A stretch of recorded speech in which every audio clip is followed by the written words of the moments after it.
You are watching The Story. Every Monday, we bring you a deep dive into the fascinating lives of incredible people. How Seinfeld became the first billionaire comic. Welcome to Alux.com, the place where future billionaires come to get inspired. Subscribe to Alux.com. Hello, Aluxers, and welcome back. Jerry Seinfeld is a household name thanks to the success of the show Seinfeld, but his success didn't end with the final episode.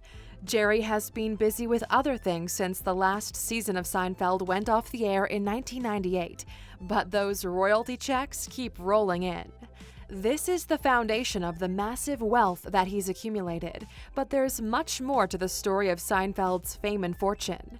We all know that Seinfeld is rich, but did you know that as of 2019, he's crossed the threshold of being a billionaire?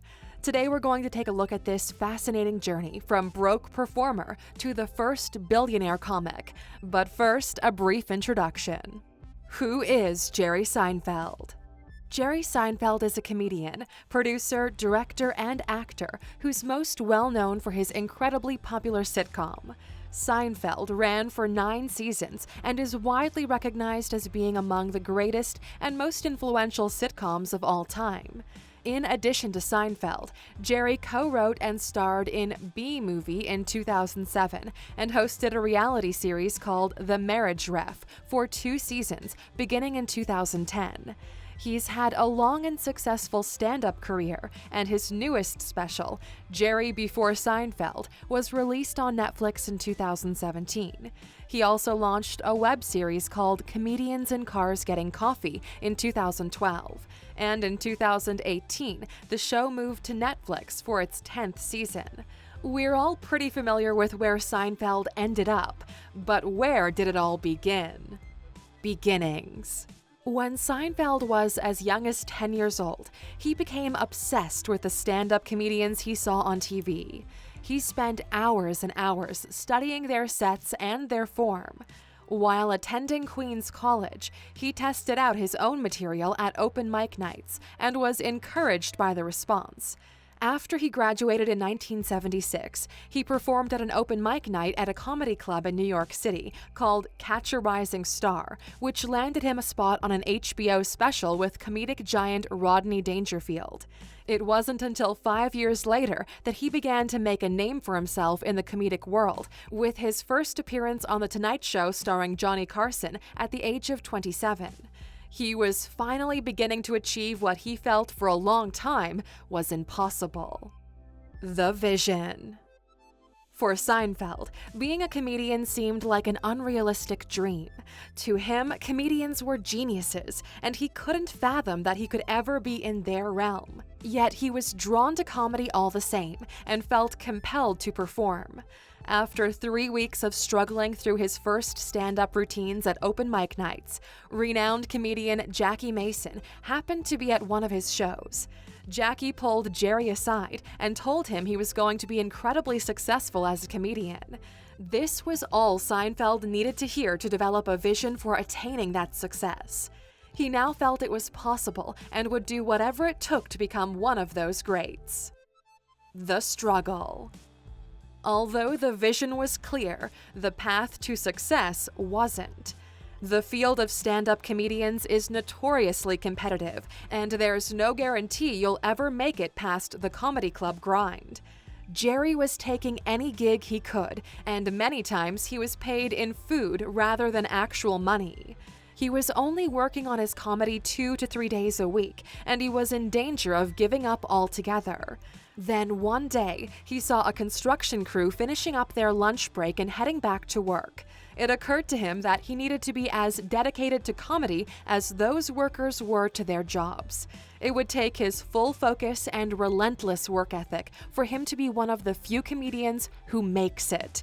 From that day forward, he worked on his comedy every day without fail. He knew that being funny and naturally talented wasn't enough. He had to want it more than anything else. The win.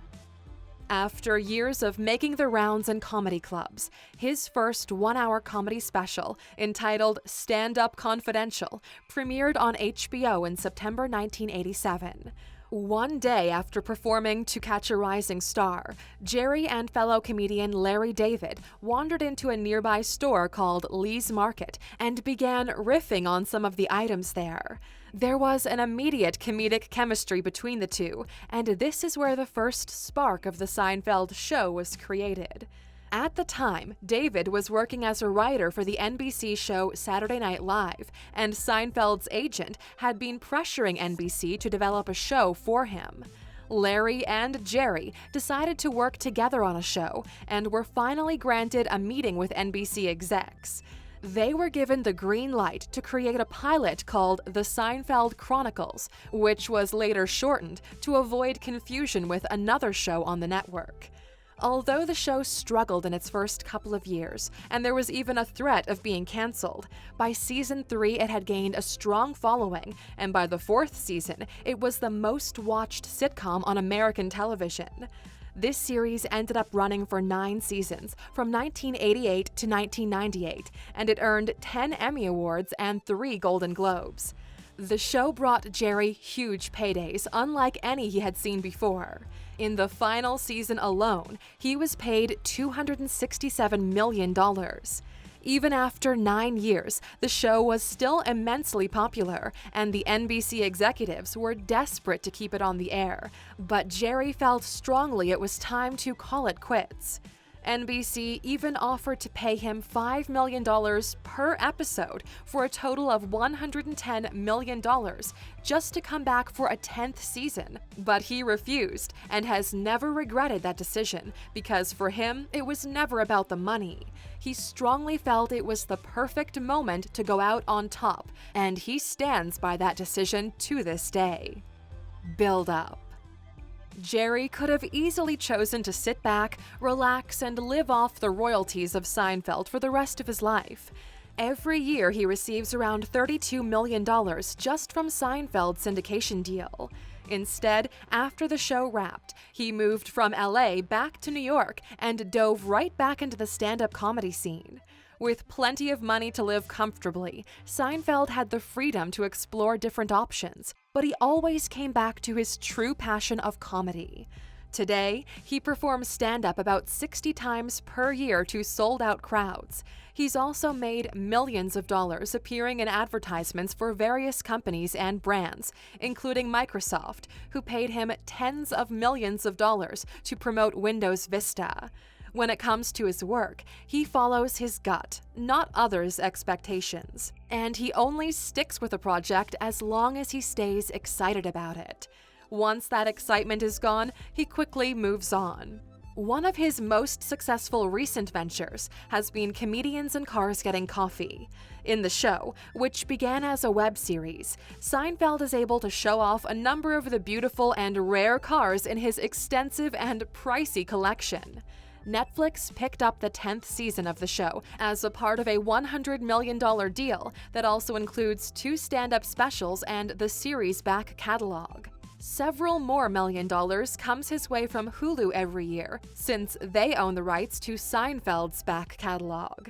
All of these streams of income together have accumulated to a net worth of just over $1 billion for Jerry. Out of the roughly 2,100 billionaires in the world, Seinfeld remains the first and only comic to have ever achieved that level of success. The lesson. There's one big lesson we can learn from Jerry's journey to becoming a billionaire.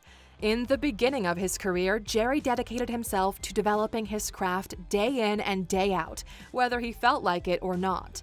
This is the hustle and the grind that's often necessary to achieve whatever goal you set forth.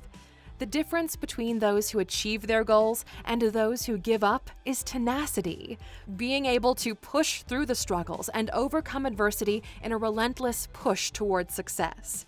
And for a fascinating look behind the scenes of the show Seinfeld and how it continues to influence popular culture today, you should definitely check out the book Seinfeldia: How a Show About Nothing Changed Everything. In this book, author Jennifer Armstrong looks at the lasting impact of the show and gives insights into how the show developed from a fledgling sitcom into a cultural phenomenon. And if you want to hear this engaging story while also saving $28, go to Alux.com/freebook and sign up so you can get the audiobook version for free thanks to our partnership with Audible. The quote. While researching his story, we came across this incredible quote we'd love to share with you that goes like this. Once you start doing only what you've already proven you can do, you're on the road to death. Okay, that's a little depressing, but it's also a powerful message. Seinfeld is telling us that the key to life is always taking on new challenges. Don't become complacent after your initial success. Instead, keep pushing to new heights. Question. Now that we've wrapped up Seinfeld's story, we'd like to know, if you had over $30 million in royalty money coming in every year, would you retire and enjoy the fruits of your labor or continue on in your career? Let us know your honest thoughts in the comments. Bonus. Of course, as a thank you for sticking with us until the end, you know you get a bonus fact. Here it is. On November 18, 2004, Seinfeld presented the infamous puffy shirt from a 2003 Seinfeld episode to be on permanent display at the Smithsonian. Seinfeld joked it was the most embarrassing moment of his life. Thank you for spending some time with us, Aluxers. Make sure to like and subscribe so you never miss another video. We also handpicked these videos, which we recommend you watch next. You can talk to us on all social medias or ask a question on our website, Alux.com. Thank you for being an Aluxer, and we'll see you back tomorrow.